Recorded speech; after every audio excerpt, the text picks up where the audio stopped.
어머님, 저희가 얼마나 어려운 상황인지 아시잖아요. 성우 월급으로는 정말 빠듯한데, 그래도 명절이니까 이것만이라도 드려야죠. 며느리 이선주가 마치 엄청난 희생을 치르는 것처럼 한숨을 쉬며 작은 봉투를 내밀었습니다.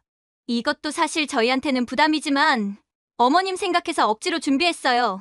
시어머니 강말수는 며느리의 그 마음이 고마워 봉투를 소중히 받았습니다. 10,000원짜리 10장, 정확히 10만 원이었습니다. 하지만 시어머니가 몰랐던 것은 바로 그 순간 며느리가 친정 부모에게 1,000만 원짜리 크루즈 여행을 보내주었다는 사실이었습니다. 그리고 며느리가 상상도 못할 것은 시어머니가 실제로는 그 누구도 예상할 수 없는 엄청난 비밀을 간직하고 있다는 것이었습니다. 본격적인 반전을 말씀드리기 전에 구독 버튼과 좋아요 한 번씩만 눌러주시고요. 지금 어디서 이 이야기를 듣고 계신가요? 댓글에 지역이나 상황을 남겨주시면 개별로 인사드릴게요. 매일 이런 놀라운 실화들을 들려드리고 있으니까 놓치지 마시고 구독 꼭 부탁드립니다. 오늘 이야기 시작하겠습니다. 이 모든 일은 사실 6개월 전부터 시작되었습니다. 강말순, 72살, 시골에서 혼자 사시는 평범한 할머니처럼 보였습니다. 낡은 한옥에서 텔레비전 보시고, 마당에서 채소 기르시고, 가끔 동네 할머니들과 수다 떠시는 게 전부인 것 같았습니다. 아들 성호는 대기업 부장이라 바쁘고, 며느리 선주는 가끔씩만 안부 전화를 드렸습니다. 딸 지연만이 틈틈이 엄마를 찾아뵈었지요. 그런데 그날 명절을 며칠 앞둔 어느 날이었습니다. 선주가 전화를 걸어왔습니다. 어머님, 안녕하세요. 저 선주예요. 전화기 너머로 들리는 며느리의 목소리는 언제나처럼 정중했습니다. 하지만 어딘지 모르게 형식적이었지요. 선주야. 무슨 일이냐? 아, 별일은 아니고요. 이번 명절 때 저희가 갈 수 있을지 확실하지 않아서 미리 말씀드리려고요. 말수는 전화기를 꽉 쥐었습니다. 명절 때 가족이 모이는 건 당연한 일인데 벌써부터 못 올 수도 있다는 이야기를 하는 며느리가 조금 서운했습니다. 왜? 무슨 일 있냐? 아니요. 특별한 일은 없는데 요즘 성호가 너무 바빠서요. 회사 일이 많아졌나 봐요. 그리고 저희도 경제적으로 좀 빠듯해서. 선주는 한숨을 길게 쉬었습니다. 마치 얼마나 힘든 상황인지 강조하려는 듯했습니다. 그래도 명절인데 와야지. 물론이죠. 어머님.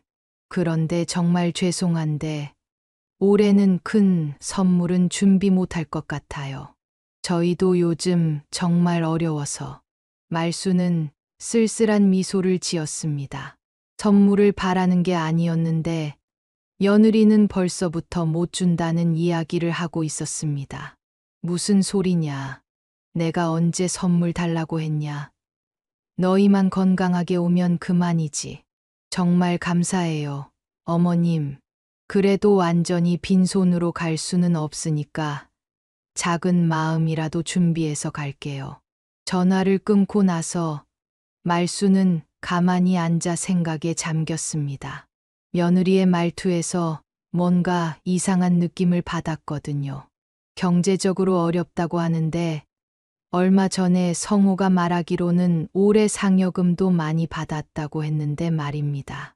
며칠 후 명절이 되었습니다. 성호와 선주가 함께 집에 왔습니다. 선주는 정성스럽게 포장된 작은 봉투를 꺼냈습니다. 어머님, 정말 죄송해요. 저희도 요즘 얼마나 빠듯한지 아시잖아요. 그래도 명절인데 그냥 넘어갈 수 없어서요. 봉투 안에는 10,000원짜리 10장이 들어 있었습니다. 10만 원. 결코 적은 돈은 아니었지만 선주의 말투에서는 마치 엄청난 희생을 치르는 것처럼 들렸습니다. 고마워라. 마음만 받겠다. 말수는 정말로 고마웠습니다. 돈의 액수가 문제가 아니라 며느리가 자신을 생각해 준다는 그 마음이 소중했거든요. 어머님도 아시잖아요. 요즘 물가가 얼마나 올랐는지. 성우 월급으로는 정말 빠듯해요. 집값도 오르고 아이들 교육비도 만만치 않고. 선주는 계속해서 자신들의 어려운 처지를 설명했습니다. 마치 10만 원을 주는 것도 큰 부담이라는 듯이 말입니다. 그래, 알겠다. 요즘 다들 어렵지. 말수는 고개를 끄덕였습니다. 젊은 부부가 살기 어려운 건 사실이니까요. 그런데 이상한 일이 생겼습니다. 명절이 끝나고 며칠 후 딸 지연이 전화를 걸어왔습니다. 엄마, 큰일 났어요. 왜? 무슨 일이냐? 언니 친정에서 크루즈 여행 다녀왔대요. 온 가족이 함께 지중해 크루즈라던데 일주일 동안 다녀왔다고 하더라고요. 말수는 전화기를 꽉 쥐었습니다. 뭐라고? 언니가 SNS에 사진도 올렸어요. 엄청 호화로운 여행이었던 것 같아요. 그런데 엄마한테는 10만 원 주면서 그렇게 어렵다고 했잖아요. 지연의 목소리에는 분노가 섞여 있었습니다. 말수는 한동안 말이 없었습니다. 10만 원을 받을 때에 그 고마운 마음이 순식간에 복잡해졌습니다. 며느리가 자신에게는 어렵다고 하면서 친정에는 1,000만 원이 넘는 크루즈 여행을 선물한 것입니다. 엄마, 화나지 않으세요? 지연이 조심스럽게 물었습니다. 말수는 잠시 생각하더니 조용히 대답했습니다. 화낼 일이 뭐 있냐? 받은 만큼만 돌려주면 되는 거지. 엄마, 그게 무슨 말이에요? 형식에는 형식으로, 진심에는 진심으로 갚는 거다. 지연은 엄마의 말뜻을 완전히 이해하지는 못했지만 뭔가 깊은 뜻이 있다는 걸 느꼈습니다. 그날 밤, 말수는 10만 원이 든 봉투를 서랍 깊숙이 넣어두었습니다. 그리고 조용히 미소를 지었습니다. 형식에는 형식으로, 진심에는 진심으로, 이제 자신도 똑같이 돌려줄 차례였습니다. 말순이 10만 원 봉투를 받은 그날, 선주는 집에 돌아가자마자 바로 친정 어머니에게 전화를 걸었습니다. 엄마, 나야. 크루즈 여행 어떠셨어요? 재미있으셨죠? 아이고, 우리 딸 덕분에 정말 좋았다. 지중해가 그렇게 아름다운 줄 몰랐어. 아빠도 너무 좋아하셔서 매일 사진 찍으시더라. 선주는 흐뭇한 미소를 지었습니다. 친정 부모님이 행복해 하시는 모습을 상상하니 뿌듯했거든요. 다음 달에 또 뭐 하고 싶으신 거 있으세요? 온천 여행도 좋고, 아니면 맛집 투어도.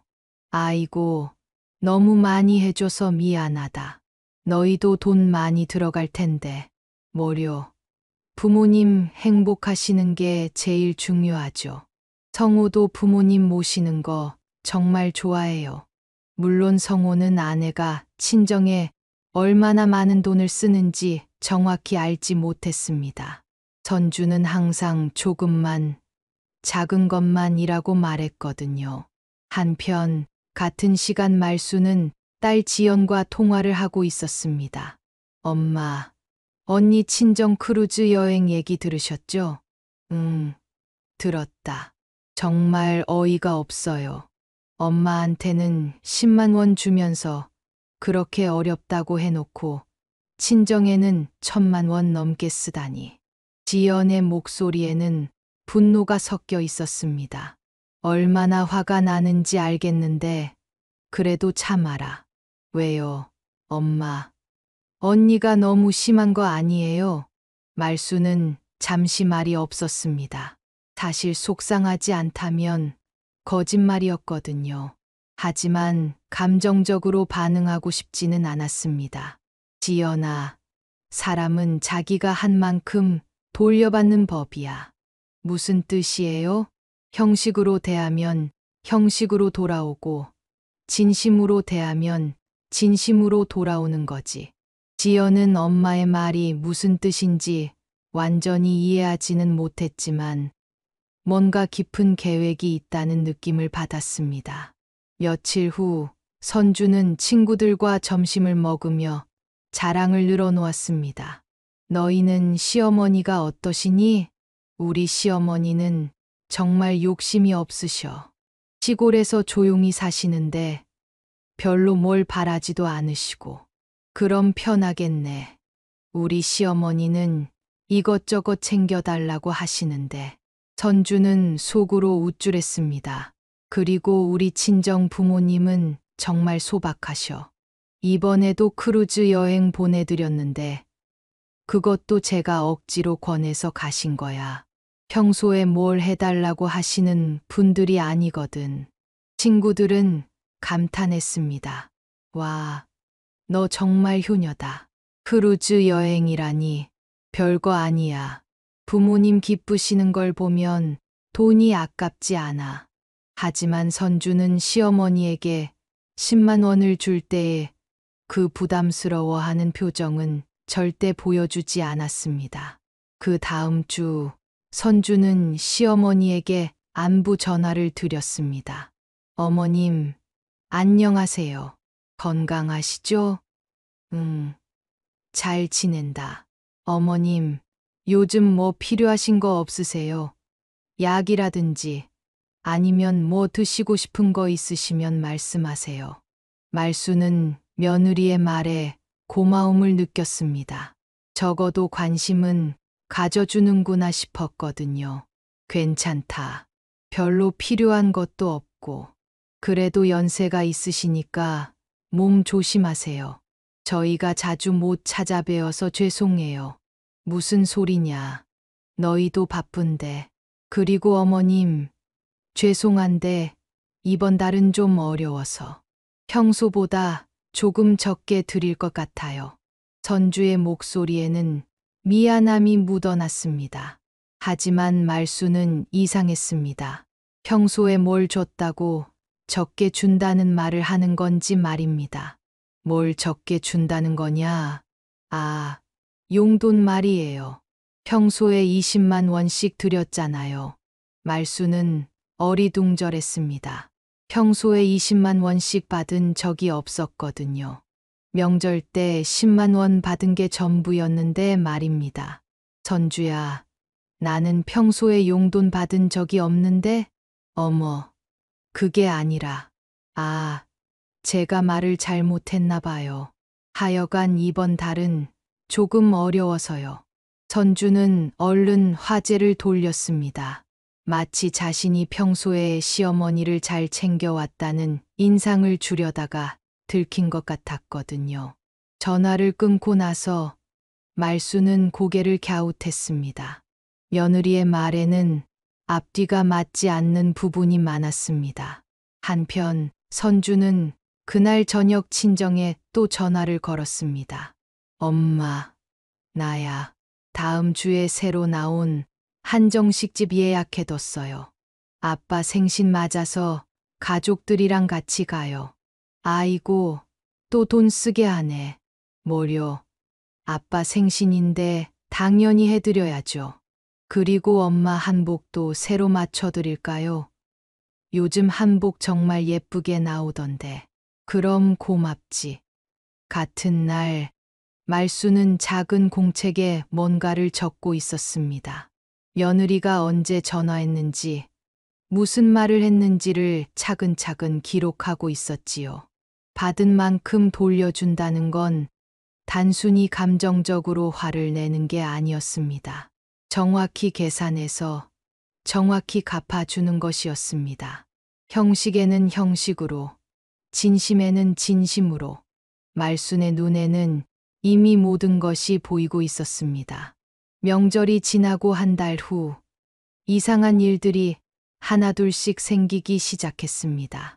어느 화요일 오후 선주는 친구와 함께 시내 쇼핑을 나갔다가 깜짝 놀랐습니다. 멀리서 시어머니 말순이 정장을 입고 큰 건물로 들어가는 모습을 본 것입니다. 저분 우리 시어머니 같은데? 선주는 눈을 비비고 다시 봤습니다. 평소에 낡은 옷만 입으시던 시어머니가 깔끔한 검은 정장에 작은 핸드백까지 들고 계셨습니다. 어머님이 왜 저기에? 그 건물은 시내 중심가에 있는 법무사 사무실이 모여 있는 곳이었습니다. 선주는 가슴이 쿵 했습니다. 혹시 시어머니에게 무슨 큰 문제가 생긴 건 아닐까요? 설마 빚이라도 있으신 건 아니겠지? 선주는 불안한 마음에 성우에게 전화를 걸었습니다. 여보, 어머니 혹시 요즘 이상하지 않아? 왜? 무슨 일 있어? 아니, 오늘 시내에서 봤는데 법무사 사무실에 들어가시더라고. 평소에 안 입으시던 정장까지 입고. 성호는 잠시 생각하더니 말했습니다. 글쎄, 별일 아닐 거야. 어머니가 뭔 문제가 있겠어? 그래도 걱정돼. 혹시 돈 문제라도 있으신 건 아닐까? 하지만 성호는 별로 관심이 없어 보였습니다. 아들답게 어머니를 믿고 있었거든요. 그 다음 주 또 다른 이상한 일이 일어났습니다. 말순이 은행에 갔는데 평소와는 다른 VIP 창구로 안내받는 모습을 동네 사람이 목격한 것입니다. 말순 씨가 VIP 창구에서 나오더라고요. 신기하지 않아요? 동네 미용실에서 들은 이야기였습니다. 선주는 점점 불안해졌습니다. 혹시 어머님이 보증을 잘못 서셨나? 아니면 사기라도 당하신 건 아닐까? 선주의 머릿속에는 온갖 나쁜 생각들이 스쳐 지나갔습니다. 시어머니가 나이가 드셔서 판단력이 흐려진 건 아닐까? 누군가가 노인을 상대로 사기를 치는 건 아닐까 하는 걱정들이었지요. 하지만 정작 말수는 평소와 똑같았습니다. 여전히 시골집에서 텔레비전을 보시고 마당에서 채소를 기르시고 검소하게 생활하고 계셨습니다. 다만 한 가지 달라진 게 있다면 가끔씩 전화를 받으실 때 목소리였습니다. 네, 말순입니다. 평소와는 다른 조금 더 단호하고 확신에 찬 목소리였지요. 마치 다른 사람이 된 것 같았습니다. 어느 날 지연이 어머니를 찾아갔을 때도 이상한 점을 발견했습니다. 엄마, 이 서류들은 뭐예요? 거실 탁자 위에 두꺼운 서류, 뭉치가 놓여 있었습니다. 말수는 얼른 서류를 정리하며 말했습니다. 아, 그냥 별거 아니야. 법무사 사무실 이름이 적혀 있던데요? 좀 확인할 일이 있어서. 지연은 더 이상 묻지 않았습니다. 어머니가 말씀하고 싶지 않아 하시는 것 같았거든요. 하지만 뭔가 큰 일이 벌어지고 있다는 느낌은 지울 수 없었습니다. 한편 선주는 시어머니의 이상한 행동들을 성호에게 계속 보고했습니다. 여보, 어머니 정말 이상해. 요즘 옷차림도 달라지고 전화 받는 목소리도 달라지고. 뭐가 이상한데? 예전에는 그냥 할머니 같으셨는데 요즘은 뭔가 당당해지신 것 같아. 성호는 웃었습니다. 그게 나쁜 일이야. 어머니가 더 활기차지신 거 아니야? 그런 게 아니라 뭔가 숨기시는 것 같아. 실제로 말수는 무언가를 숨기고 있었습니다. 하지만 그것은 선주가 생각하는 것과는 전혀 다른 것이었지요. 어느 날 저녁, 말수는 딸 지연에게 조심스럽게 말했습니다. 지연아, 엄마가 너한테 물어볼 게 있는데. 뭐예요, 엄마? 만약에 말이야, 엄마한테 큰 재산이 있다면 어떻게 하는 게 좋을까? 지연은 깜짝 놀랐습니다. 엄마, 무슨 말씀이세요? 큰 재산이라니? 아니야. 그냥 가정에서 하는 말이야. 만약에 그런 일이 생긴다면 누구한테 줘야 할까? 당연히 자식들한테 주시면 되죠. 오빠랑 저랑. 말수는 고개를 끄덕였습니다. 그런데 만약에 며느리가 엄마를 진심으로 대하지 않는다면? 지연은 이제 어머니의 말씀이 무슨 뜻인지 조금씩 이해가 되기 시작했습니다. 엄마, 혹시 뭔가 계획이 있으신 거예요? 말수는 미소를 지었습니다. 받은 만큼 돌려주는 거지, 뭐. 엄마가 그냥 평범한 할머니가 아니신 것 같은데요? 그건 때가 되면 알게 될 거야. 그날 밤, 말수는 다시 작은 공책을 펼쳤습니다. 며느리가 한 일들, 친정에 보내준 선물들, 자신에게 한 말들이 빼곡히 적혀 있었습니다. 그리고 마지막 페이지에는 이런 글이 적혀 있었습니다. 형식에는 형식으로, 진심에는 진심으로, 이제 시작이다. 말순의 눈에는 결연한 의지가 담겨 있었습니다. 오랫동안 참고 지켜봐온 모든 것들에 대한 정확한 대가를 치를 때가 다가오고 있었던 것입니다. 선주의 불안감이 최고조에 달했을 때 뜻밖의 전화가 걸려왔습니다. 친정 어머니였습니다. 선주야, 너 시어머니 만나면 우리 크루즈 여행 이야기해도 될까? 엄마, 왜요? 갑자기 그런 말씀을? 아니, 며칠 전에 동네에서 만났거든. 인사를 나눴는데 참 인상이 좋으시더라. 그래서 고마움을 표현하고 싶어서. 선주는 깜짝 놀랐습니다.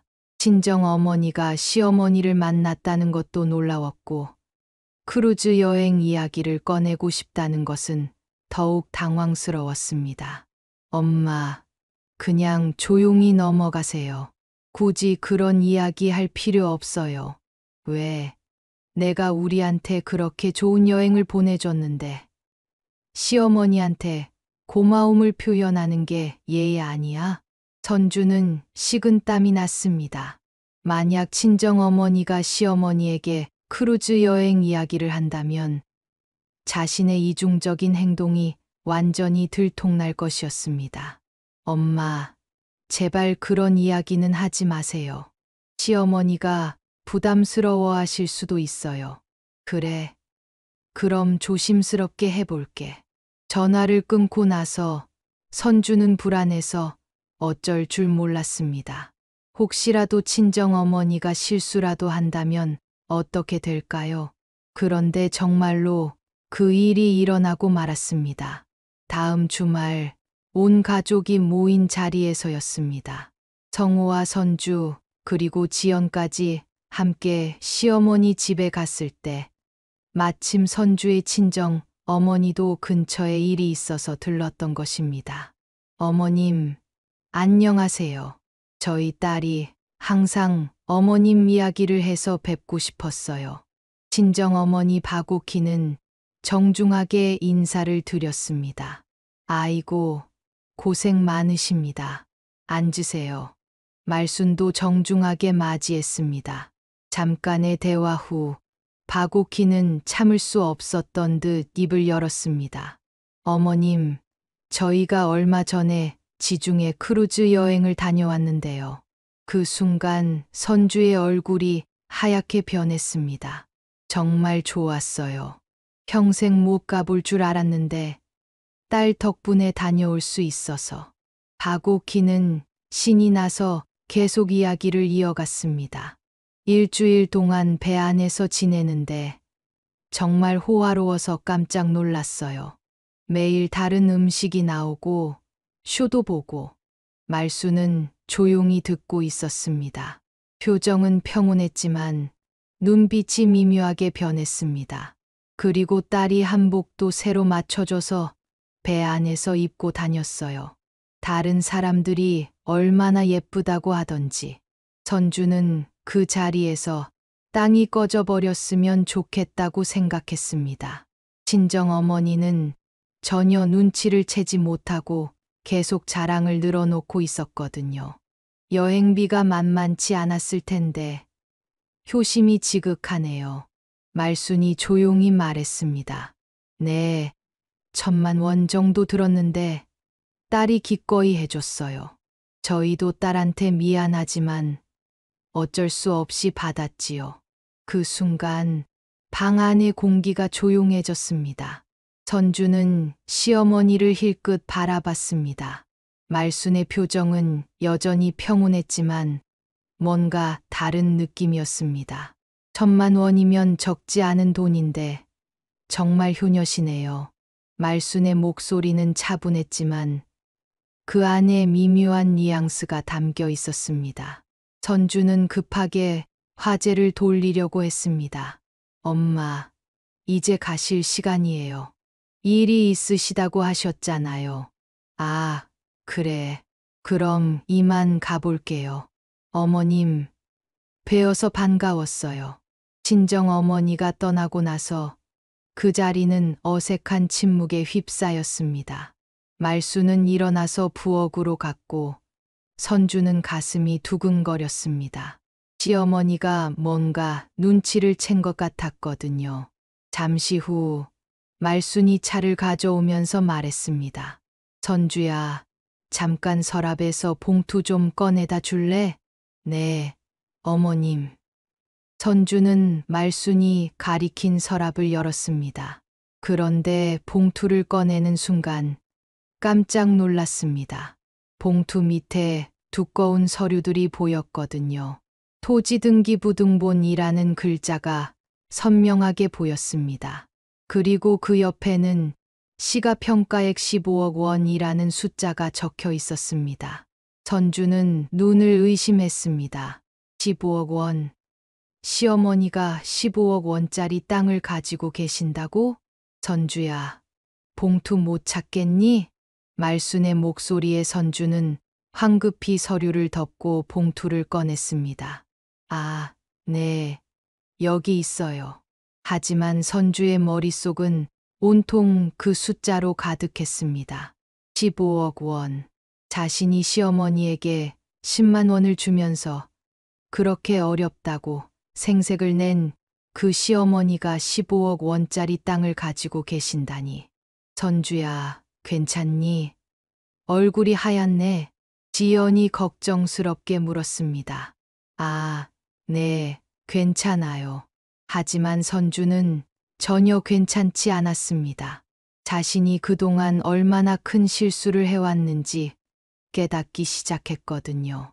말수는 차를 홀짝이며 조용히 말했습니다. 사람은 겉모습만 보고 판단하면 안 되는 법이지.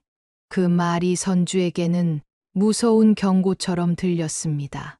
그리고 받은 만큼 돌려주는 것도 예의고, 말순의 눈에는 이제 분명한 의도가 담겨 있었습니다. 더 이상 그냥 지켜보기만 하는 할머니가 아니었습니다. 그날 집에 돌아가는 길, 선주는 한마디도 하지 못했습니다. 머릿속이 온통 복잡했거든요. 시어머니가 그런 거대한 자산을 가지고 계시다면 자신의 그동안 행동들이 얼마나 어리석었을까요? 그리고 무엇보다 시어머니가 모든 것을 알고 계신다는 느낌이 들었습니다. 그 차분한 표정 뒤에 숨겨진 진짜 의도를 이제야 조금씩 엿볼 수 있었던 것입니다. 토지등기부등본을 본 그날 이후 선주의 태도가 완전히 달라졌습니다. 다음 날 아침, 선주는 벌써부터 시어머니에게 전화를 걸었습니다. 어머님, 안녕하세요. 주무시긴 잘 하셨어요? 잘 잤다. 어머님, 오늘 날씨가 좋던데 나들이라도 하세요. 혹시 가고 싶으신 곳 있으시면 말씀하세요. 제가 모셔다 드릴게요. 말수는 며느리의 갑작스러운 친절함에 의외라는 표정을 지었습니다. 평소에는 한 달에 한 번 안부 전화도 형식적이었는데 갑자기 이렇게 적극적으로 나서다니. 괜찮다. 별로 갈 곳도 없고. 그럼 제가 맛있는 거라도 해드릴까요? 어머님이 좋아하시는 음식이 뭐예요? 별로 가리는 것도 없는데. 그래도 뭔가 특별한 걸 해드리고 싶어요. 그동안 제가 너무 소홀했던 것 같아서요. 전화를 끊고 나서 말수는 씁쓸하게 웃었습니다. 며느리가 서랍에서 토지 등기 부등본을 본 순간부터 이렇게 달라질 줄 알았거든요. 그날 오후 선주는 정말로 비싼 한우를 사들고 시어머니 집을 찾아갔습니다. 어머님, 한우 사왔어요. 건강에 좋다고 하니까 드세요. 고맙긴 한데 너희도 돈 들어갈 텐데. 뭐려, 어머님께 드리는 건데 돈이 아깝겠어요? 선주의 말투는 예전과 완전히 달랐습니다. 예전에는 10만 원 줄 때도 그렇게 부담스러워했는데 이제는 몇십만 원짜리 한우도 아무렇지 않다는 듯이 말하고 있었습니다. 그리고 어머님, 요즘 혼자 계시니까 심심하시죠? 제가 자주 와서 말동무 해드릴게요. 그래, 고맙다. 말수는 조용히 대답했지만 속으로는 며느리의 속셈이 뻔히 보였습니다. 며칠 후 선주는 또 찾아와서 청소를 해드린다며 집 안 곳곳을 살펴봤습니다. 특히 서랍 주변을 유심히 보더니 조심스럽게 물어봤습니다.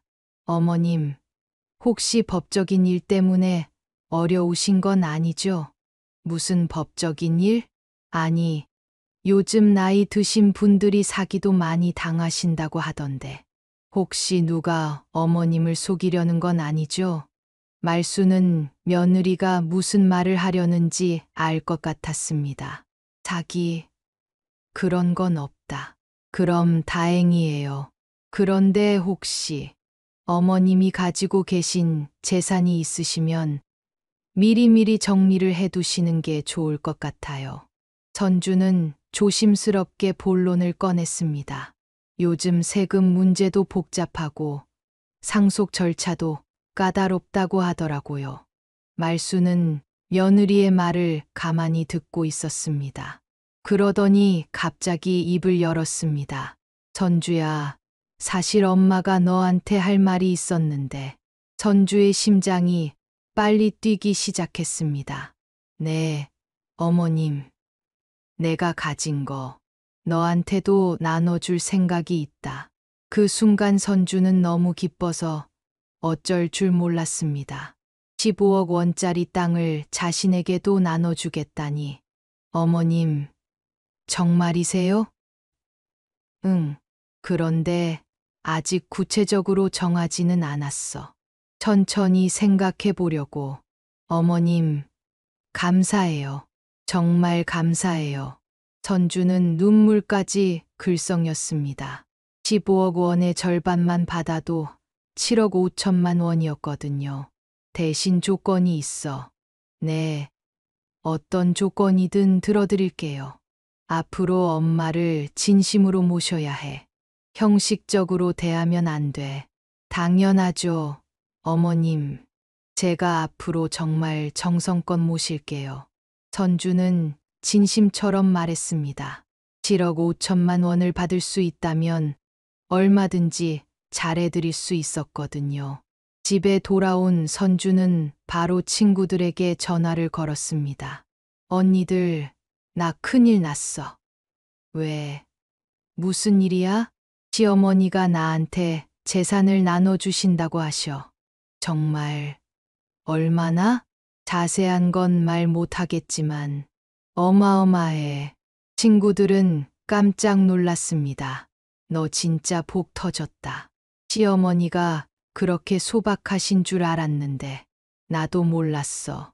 근데 알고 보니까 엄청난 분이셨나 봐. 선주는 들뜬 목소리로 자랑을 늘어놓았습니다. 이제 내가 정말 효부가 돼야겠어. 시어머니 기분 좋게 해드려야지. 그날 저녁 선주는 친정에도 전화를 걸었습니다. 엄마, 나 좋은 소식 있어. 뭔데? 시어머니가 나한테 재산을 물려주신다고 하셔. 정말, 그럼 얼마나 되는데? 정확히는 모르겠지만 엄청 클 것 같아. 시어머니가 땅을 가지고 계신 것 같은데 값이 어마어마하더라고. 친정 어머니도 깜짝 놀랐습니다. 그럼 우리 딸이 부자가 되는 거네. 아마 그럴 것 같아. 그런데 엄마, 앞으로 시어머니 앞에서 크루즈 여행 이야기는 절대 하지 마세요. 왜? 그냥 조심하는 게 좋을 것 같아서. 한편 말수는 딸 지연에게 전화를 걸었습니다. 지연아, 엄마가 오늘 며느리한테 재산 이야기를 했다. 엄마, 정말이세요? 언니한테 재산을 주신다고요? 아니야. 나눠줄 생각이 있다고만 했지. 지연은 잠시 생각하더니 물었습니다. 엄마, 혹시 이것도 계획이세요? 말수는 의미심장하게 웃었습니다. 받은 만큼 돌려주는 거야. 형식에는 형식으로. 무슨 뜻이에요? 곧 알게 될 거야. 그날 밤 선주는 잠을 이루지 못했습니다. 머릿속에는 온통 7억 5천만 원이라는 숫자가 맴돌았거든요. 그 돈이 있으면 뭘 할까? 어디서 살까? 무엇을 살까 하는 생각들로 가득했습니다. 하지만 선주가 모르는 것이 있었습니다. 말순의 진짜 계획이 이제 막 시작되었다는 것을 말입니다. 재산 얘기를 들은 후 일주일 동안 선주는 매일같이 시어머니에게 안부 전화를 드렸습니다. 어머님, 오늘은 어떻게 지내세요? 몸은 괜찮으시고요? 잘 지낸다. 혹시 필요한 거 있으시면 언제든 말씀하세요. 제가 바로 사다 드릴게요. 선주의 목소리에는 꿀이 발라져 있었습니다. 7억 5천만 원을 생각하면 이 정도 친절은 아무것도 아니었거든요. 그리고 어머님, 이번 주말에 온 가족이 모이면 어떨까요? 오랜만에 다 같이 식사도 하고. 그래도 되겠지. 말수는 담담하게 대답했지만 속으로는 며느리의 계산된 친절이 우스웠습니다. 한편 선주는 친구들과의 모임에서도 신이 나서 떠들어댔습니다. 언니들, 나 정말 운이 좋은 것 같아. 왜? 또 무슨 일이야? 시어머니가 나한테 정말 잘해주셔. 아, 물론 내가 먼저 잘해드리긴 했지만 선주는 마치 자신이 평소에 시어머니를 얼마나 잘 모셨는지 자랑하는 듯 말했습니다. 그분이 워낙 소박하신 분이라 큰 걸 바라지도 않으시거든. 그래서 내가 작은 것들로라도 정성을 다하는 거야. 친구들은 선주의 변한 모습이 신기했습니다. 예전에는 시어머니 이야기만 나와도 불평을 늘어놓더니 이제는 효부 자랑만 하고 있었거든요. 드디어 주말이 되었습니다. 온 가족이 시어머니 집에 모였습니다. 성우와 선주, 그리고 지연까지 함께였지요. 어머님, 오늘 날씨가 정말 좋네요. 기분도 좋으시죠? 선주는 평소보다 더욱 밝은 목소리로 말했습니다. 좋다. 어머님, 제가 오늘 특별한 음식을 해왔어요. 어머님이 좋아하실 만한 거로요. 선주는 정성껏 준비한 음식들을 꺼내며 뿌듯해했습니다. 이 모든 것이 7억 5천만 원을 위한 투자라고 생각하니 전혀 아깝지 않았거든요. 식사를 마친 후 말순이 갑자기 일어났습니다. 잠깐만, 내가 너희들한테 줄 게 있어. 선주의 심장이 빨리 뛰기 시작했습니다. 드디어 그 순간이 온 것일까요? 말수는 방으로 들어가더니 정성스럽게 포장된 상자를 들고 나왔습니다. 선주야, 이거 너한테 주려고 준비했다. 선주는 떨리는 손으로 상자를 받았습니다. 상자를 열자 아름다운 진주 목걸이가 들어 있었습니다. 어머님, 이게 뭐예요? 목걸이야. 너한테 주려고 골랐어. 선주는 목걸이를 들여다봤습니다. 진주가 정말 고급스러워 보였습니다. 아마 100만 원은 좋게 넘을 것 같았어요. 어머님, 감사해요. 정말 예뻐요. 하지만 선주의 마음 한편에는 약간의 실망감이 있었습니다. 7억 5천만 원을 기대했는데 목걸이라니. 물론 비싸 보이긴 했지만 뭔가 아쉬웠거든요. 아, 이건 시작에 불과한 거겠지. 진짜는 따로 있을 거야. 선주는 속으로 생각했습니다. 어머님, 정말 감사해요. 소중히 간직할게요. 그런데 말순이 다시 입을 열었습니다. 그리고 지연아, 너한테도 줄 게 있어. 지연은 깜짝 놀랐습니다. 엄마, 저한테요? 말순은 다시 방으로 들어가더니 이번에는 큰 봉투를 들고 나왔습니다. 이거 받아라. 지연이 봉투를 열어보자 안에는 서류가 들어 있었습니다. 이게 뭐예요? 엄마, 토지 증여 증서야. 시골에 있는 땅 중에 일부를 너한테 준다. 그 순간 방 안의 공기가 얼어붙었습니다. 지연은 서류를 자세히 들여다봤습니다. 엄마, 이 땅이 1억 원이라고 되어 있는데요? 그래. 선주는 귀를 의심했습니다. 1억 원짜리 땅을 딸에게 준다고? 어머님, 잠깐만요. 이게 무슨... 선주의 목소리가 떨리기 시작했습니다. 지연이는 1억 원짜리 땅을 받고 저는 목걸이를 받는다는 말씀이세요? 그래, 그렇다. 말순의 대답은 너무도 담담했습니다.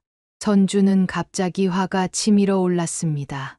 자신이 그동안 얼마나 기대했는데 고작 목걸이 하나라니. 어머님, 이건 너무 하신 거 아니에요? 뭐가? 며느리랑 딸을 이렇게 차별하시면 어떻게 해요? 지연이는 1억 원이고 저는 목걸이 하나라니. 선주의 목소리가 점점 높아졌습니다. 저도 그동안 어머님을 얼마나 정성껏 모셨는데 이런 식으로 대접을 받아야 하나요?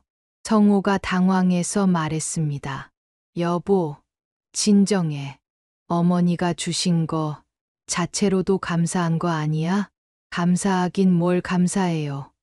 이건 너무 차별이에요.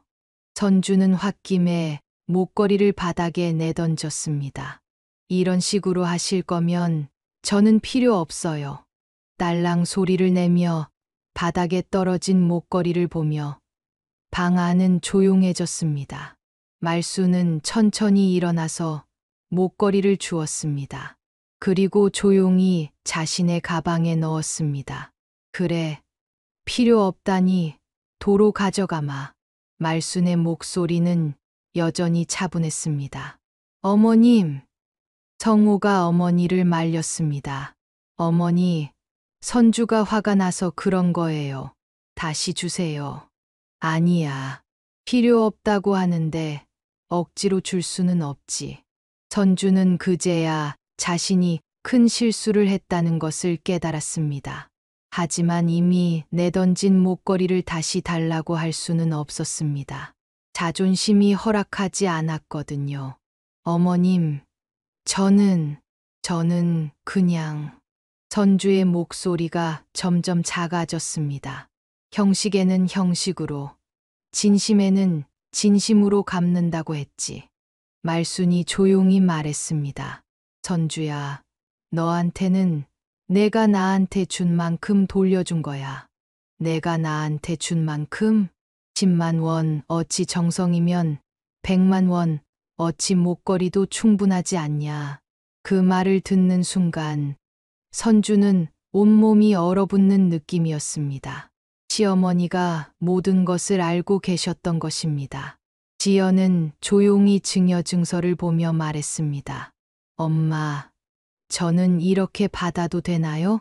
너는 평소에 엄마한테 어떻게 했는지 생각해봐라. 진심으로 대했으니까 진심으로 받는 거야. 그날 집에 돌아가는 길, 선주는 한마디도 하지 못했습니다. 자신이 얼마나 큰 실수를 했는지, 그리고 시어머니가 얼마나 무서운 분인지 이제야 깨달았거든요. 목걸이 사건이 일어난 그날 저녁, 선주는 집에 돌아오자마자 친정으로 달려갔습니다. 엄마. 선주는 친정 문을 열자마자 울음을 터뜨렸습니다. 어머, 우리 딸 왜 그래? 무슨 일이야? 박옥희가 깜짝 놀라며 딸을 맞았습니다. 엄마, 나 시댁에서 완전 차별당했어. 정말 너무해. 무슨 일인데? 자세히 말해봐. 선주는 흐느끼며 하루 종일 있었던 일을 모두 털어놓았습니다.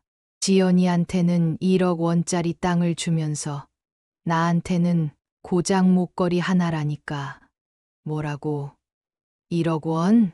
사돈 부부는 깜짝 놀랐습니다. 그리고 시어머니가 뭐라고 하셨는 줄 알아? 10만 원, 어찌 정성이면 100만 원, 어찌 목걸이도 충분하다고 하시더라고. 10만 원, 어찌 정성. 그게 무슨 소리야? 이만수가 화를 내며 물었습니다. 우리 딸이 시어머니한테 얼마나 잘했는데 10만 원 어찌 정성이라니. 아빠, 엄마, 저는 정말 억울해요. 그동안 시어머니 얼마나 정성껏 모셨는데. 선주는 계속 울면서 호소했습니다. 물론 자신이 친정에 크루즈 여행을 보내준 일이나 시어머니에게 10만 원 줄 때 생색을 낸 일은 말하지 않았습니다. 며느리와 딸을 이렇게 차별 대우하는 게 어디 있어. 이건 너무 심한 거 아니야? 박옥희도 분개했습니다. 맞아요, 엄마. 저도 그동안 얼마나 시어머니를 잘 모셨는데 이런 식으로 대접받아야 하나요? 우리 딸이 뭘 잘못했다고 이런 대우를 받아야 해. 이만수는 주먹을 불끈 쥐었습니다. 아빠, 엄마, 어떻게 하면 좋을까요? 당연히 가서 따져야지. 이런 불공평한 일이 어디 있어. 사돈 부부는 당장 시어머니를 찾아가서 항의하기로 결심했습니다. 다음 날 오후 이만수와 박옥희는 화가 난 얼굴로 말순의 집을 찾아갔습니다. 어머님, 안녕하세요. 인사는 했지만 목소리에는 냉기가 돌았습니다. 오셨어요. 앉으세요. 말순은 태연하게 사돈들을 맞았습니다. 어머님, 저희가 오늘 할 말이 있어서 왔어요. 이만수가 단도직입적으로 말했습니다. 네, 말씀하세요. 어제 우리 딸한테서 들었는데 어머님이 지연 씨한테는 1억 원짜리 땅을 주시고 우리 딸한테는 목걸이 하나를 주셨다면서요? 네, 그렇습니다.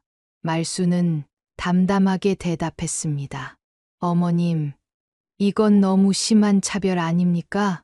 박옥희가 목소리를 높였습니다. 며느리와 딸을 이렇게 다르게 대하시면 어떻게 해요? 차별이라고 생각하세요? 말순이 조용히 물었습니다. 당연히 차별이죠. 1억 원과 목걸이 하나가 같나요? 그럼 선주가 평소에 저한테 어떻게 했는지 아세요? 말순의 질문에 사돈 부부는 잠시 말이 막혔습니다. 우리 딸이 뭘 잘못했다는 거예요? 잘못했다는 게 아니라 한 만큼 받은 거죠. 한 만큼이라니요? 이만수가 어리둥절해했습니다. 말수는 천천히 일어나서 차를 끓이기 시작했습니다. 차나 한잔 하면서 이야기해요. 어머님, 우리는 차 마시러 온 게 아니에요. 이 문제를 해결하러 온 거라고요. 박옥희가 짜증을 냈습니다. 해결하려면 사실을 정확히 알아야 하지 않겠어요? 말수는 여전히 차분했습니다. 우선 작년 명절 때 일부터 얘기해 볼까요? 작년 명절이 왜 나와요? 선주가 저한테 10만 원을 주면서 뭐라고 했는지 기억하세요? 사돈 부부는 고개를 갸웃했습니다. 저희가 얼마나 어려운 상황인지 아시잖아요. 이것도 부담이지만 어머님 생각해서 억지로 준비했어요. 이렇게 말했어요.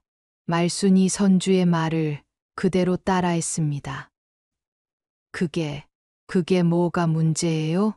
박옥희가 당황해서 물었습니다. 그런데 그 같은 명절에 여러분은 뭘 하고 계셨나요? 저희가요? 지중해 크루즈 여행을 다녀오셨죠. 1,000만 원 넘게 들어간 그 순간 사돈 부부의 얼굴이 하얗게 변했습니다. 그건 우리 딸이 해준 거고, 맞아요. 선주가 해준 거죠. 저한테는 10만 원 주면서 부담이라고 하고, 친정에는 1,000만 원 넘게 쓰면서. 말순의 목소리는 여전히 차분했지만 그 안에는 날카로운 날이 서 있었습니다. 그리고 그 후로도 계속 그랬어요. 저한테는 형식적으로 대하면서 여러분한테는 온갖 호화로운 것들을 해드렸죠. 어머님, 그건 이만수가 뭔가 변명하려 했지만 말수는 계속했습니다. 한복도 새로 맞춰드리고 고급 한정식 집도 데려가고 온갖 선물도 하고 다 제 아들이 번 돈으로. 사돈 부부는 점점 작아져 갔습니다.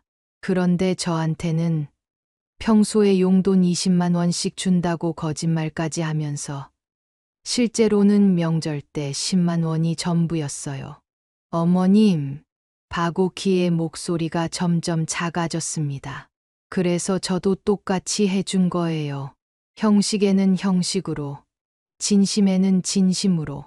말수는 마침내 결정적인 말을 꺼냈습니다. 10만 원 어치 형식적인 정성에는 100만 원 어치 목걸이면 충분하죠. 오히려 10배나 더 해준 거예요. 그런데 지연이는 왜 1억 원을 주셨어요? 이만수가 마지막 발악을 했습니다. 지연이는 평소에 저한테 어떻게 했는지 아세요? 바쁜 와중에도 매주 안부 전화드리고 틈틈이 와서 집안일 도와주고 제가 외로울까봐 항상 신경 써주고. 그게 진심이에요. 말수는 잠시 숨을 고르더니 계속했습니다. 진심으로 대해준 사람에게는 진심으로 보답하는 거예요. 당연한 거 아닌가요? 사돈 부부는 할 말이 없었습니다. 말순의 말이 너무도 논리적이고 정확했거든요. 어머님, 저희가 몰랐어요. 박옥희가 작은 목소리로 말했습니다. 몰랐다고요. 선주가 저한테 어떻게 했는지, 여러분한테 어떻게 했는지 정말 몰랐나요? 두 사람은 고개를 숙였습니다. 이제 아시겠어요? 차별이 아니라 공평한 거예요. 각자 한 만큼 받은 거니까. 그 말을 듣고 사돈 부부는 더 이상 할 말이 없었습니다. 억지로 항의하러 왔다가 오히려 창피만 당하고 돌아가야 할 처지가 되어버린 것입니다. 사돈 부부가 창피하게 돌아간 후 말순의 집은 조용해졌습니다. 말순은 혼자 차를 마시며 창밖을 바라보고 있었습니다. 오래 참아온 일이 드디어 끝났다는 안도감이 들었지요. 그날 저녁 성우가 혼자 어머니를 찾아왔습니다. 어머니, 오늘 일 때문에 왔어요. 앉아라. 성우는 어머니 앞에 앉으며 고개를 숙였습니다. 어머니, 제가 아내를 제대로 못 챙겨서 이런 일이 일어났어요. 죄송합니다. 너 잘못이 아니야. 하지만 제가 아내의 행동을 몰랐던 건 사실이에요. 어머니께 그런 식으로 대했다는 걸 알았다면 성우의 목소리에는 진심 어린 후회가 담겨 있었습니다. 성우야, 엄마가 너한테 한 가지만 묻고 싶다. 네, 어머니, 너는 엄마가 가난한 할머니라고 생각했지? 성우는 잠시 말이 없었습니다. 솔직히, 네. 시골에서 혼자 사시니까 경제적으로 어려우실 거라고 생각했어요. 말수는 씁쓸하게 웃었습니다. 그래서 아내가 10만 원 줄 때도 고마워해야 한다고 생각한 거구나. 어머니, 죄송해요. 아니야. 엄마도 일부러 숨겼으니까. 말수는 일어나서 서랍을 열었습니다. 그리고 두꺼운 서류 뭉치를 꺼내 성우 앞에 놓았습니다. 이게 뭐예요? 엄마가 가진 재산 목록이야. 성우가 서류를 펼쳐보는 순간 깜짝 놀랐습니다. 어머니, 이게 정말이에요? 응. 너희 아버지가 돌아가시기 전에 이 일대 땅을 사뒀거든. 그때는 별 볼일 없는 시골 땅이었는데 개발 계획이 나오면서 값이 엄청 올랐지. 서류에는 수십 개의 토지가 적혀 있었고 총 평가액은 100억 원이 넘었습니다. 어머니, 제가 정말 몰랐어요. 일부러 숨긴 거야. 돈 때문에 사람들이 달라지는 걸 보기 싫어서. 말수는 차를 한 모금 마시며 계속했습니다. 그런데 며느리를 보니까 내 판단이 맞았더라. 평소에는 가난한 시어머니라고 무시하다가 돈이 있다는 걸 알고 나서는 완전히 달라지잖아. 성호는 할 말이 없었습니다. 어머니, 앞으로는 제가 잘 챙기겠어요. 성호야, 엄마는 너희가 형식적으로 잘해주는 걸 원하지 않아. 네, 진심이 없는 친절은 받고 싶지 않다는 말이야. 말순의 목소리는 단호했습니다. 그럼 어떻게 하면 되죠? 그냥 평소처럼 해라. 바쁘면 전화 못 해도 되고, 자주 못 와도 돼. 대신 올 때는 진심으로 와. 성호는 어머니의 말이 무슨 뜻인지 이해할 것 같았습니다. 며칠 후, 선주가 조심스럽게 시어머니를 찾아왔습니다. 어머님, 안녕하세요. 왔어. 선주의 목소리는 예전과 완전히 달랐습니다. 더 이상 계산된 친절도 형식적인 정중함도 없었습니다. 그냥 솔직한 목소리였지요. 어머님, 죄송해요. 뭐가? 제가 너무 어리석었어요. 선주는 진심으로 말했습니다. 어머님을 돈으로만 판단하려 했고, 친정과 시댁을 차별했고, 정말 잘못했어요. 말수는 며느리의 진심을 알 수 있었습니다. 이번에는 계산이 아니라 정말로 후회하고 있는 것 같았거든요. 선주야, 앉아라. 네, 너 이제 엄마가 무서우니? 선주는 솔직하게 대답했습니다. 네, 무서워요. 어머님이 이렇게 지혜로우신 줄 몰랐어요. 무서워할 필요 없어. 엄마는 복수하려고 한 게 아니야. 네, 그냥 가르쳐 주려고 한 거야. 사람을 대할 때 어떻게 해야 하는지를. 말수는 선주의 손을 잡았습니다. 형식에는 형식으로, 진심에는 진심으로. 이게 사람 사는 이치야. 어머님, 앞으로는 진심으로 살아라. 돈이 있든 없든, 나이가 많든 적든, 사람은 사람이야. 선주는 눈물이 났습니다. 이제야 시어머니의 진짜 마음을 알 것 같았거든요. 어머님, 정말 죄송해요. 앞으로는 제대로 하겠어요. 억지로 하지 마. 자연스럽게 해. 그날 저녁, 온 가족이 다시 모였습니다. 이번에는 분위기가 완전히 달랐습니다. 어머니, 이제 저희가 어떻게 해야 할까요? 성우가 물었습니다. 그냥 평범하게 살면 돼. 엄마는 여전히 시골에서 조용히 살 거고, 너희는 너희대로 열심히 살고, 재산은 어떻게 하실 거예요? 지연이 조심스럽게 물었습니다. 그건 천천히 생각해 볼게. 다만, 한 가지는 확실해. 말수는 모든 가족을 바라보며 말했습니다. 진심으로 대하는 사람에게만 진심으로 갚아줄 거야. 전주는 고개를 끄덕였습니다. 이제는 정말로 이해했거든요. 몇 달 후 선주의 행동은 완전히 달라졌습니다. 더 이상 계산하지 않았고 시어머니에게도 친정에게도 똑같이 진심으로 대했습니다. 크루즈 여행 같은 호화로운 선물은 줄였지만 대신 자주 안부를 묻고 진심으로 관심을 가져주었습니다. 시어머니도 며느리의 변화를 알아챘습니다. 그래서 명절 때는 선주에게도 지연에게도 똑같이 정성스러운 선물을 주었지요. 어느 봄날 말수는 마당에 앉아 하늘을 바라보고 있었습니다. 벚꽃이 하얗게 날리는 아름다운 오후였습니다. 받은 만큼만 돌려주면 된다. 말수는 혼자 중얼거렸습니다. 형식에는 형식으로, 진심에는 진심으로. 그녀의 얼굴에는 평화로운 미소가 떠올랐습니다. 돈이 아니라 마음을 나누는 것, 계산이 아니라 진심을 주고받는 것. 그것이 진짜 가족이 되는 길이라는 걸 모든 사람들이 깨달았기 때문입니다. 멀리서 며느리와 아들, 그리고 딸이 함께 걸어오는 모습이 보였습니다. 이번에는 억지로가 아니라 정말로 어머니가 보고 싶어서 온 것 같았습니다. 말수는 일어나서 가족들을 맞으러 갔습니다. 이제 모든 것이 제자리를 찾았거든요. 진심은 진심을 부르고 형식은 형식을 부른다.